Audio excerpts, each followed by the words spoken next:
Good morning mga kanegosyo, with me is Mr. Stuart Fantilaga. Hey Hi, sir. Ma'am Diane. Blessed morning to you. Thank you so much for inviting me here. Alright, to start off, can you tell us more about your business journey? Started 2018, the first and in the country na never phase po siya. So, pwede customize natin and we ship worldwide. Actually, nag-start siya during the time sa 2018, SketchUp, mga digital.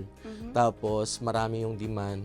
It takes 50 years more than washable po siya, waterproof and glass-free. Mas maganda nito, kahit ilawan siya, mas lalong gaganda lalo. Unlike ko pag may, yung frame kasi kapag may glass, nagre-reflect. During that time when you were starting this business, di ba kayo nahirapan because there are so many out there in the market na kapareho po ng ginagawa ninyo? So, paano po kayo nag-cope up? Actually, we post it in the social medias. We offered that services hanggat we nirefer dun sa mga kaibigan. Tapos, we try to collaborate with social influencers. So, doon nagkaroon ng market worldwide kasi hindi lang siya within Cagayan de Oro. Actually, it started in Cagayan de Oro ang business na to. So, since 2018 up to the present, Yes. can you say na talagang successful na tayo, and what advice can you give to those people who would also like to enter this kind of business? Tiyagaan lang talaga.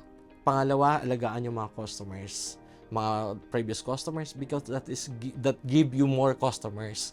Pangatlo, at saka importante yung materials na dapat kailangan talaga gamitin. And proper promotion, a right product, a right person.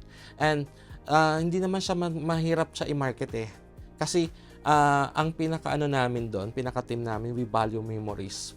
Tayo as Filipino, we collaborate na yung lahat ng mga members intact.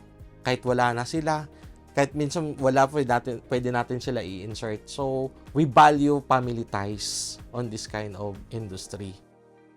Can you share with us any lessons that you have learned that you would like to impart to our viewers? Ang challenge sa amin yung pag-ship worldwide kasi since worldwide. But right now, hindi naman siya imposible kasi marami naman sa market na talagang ipapack up lang siya na maigit pagkatapos yung proper handling and delivery. So, right now, we conquered that kind of obstacles through sa mga partner din talaga natin sa negosyo. So sir, bakit importante bang magnegosyo ang bawat mamamayang Pilipino? Actually, I was abroad before. Napakahirap ang buhay sa abroad. So, ang grabing challenge. Pero kapag mahirap din naman maggawa ng negosyo.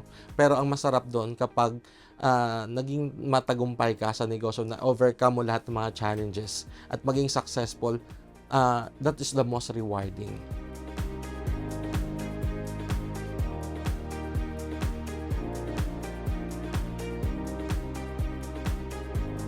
Kung ikaw ay may pangarap, you have to grab it and never let go. Yan po ang aral na ibinahagi sa atin ni Stuart Fantilaga. Panibagong business story at business tips na naman ang ating pag-uusapan sa susunod nating pagkikita. Kaya naman tara, negosyo tayo!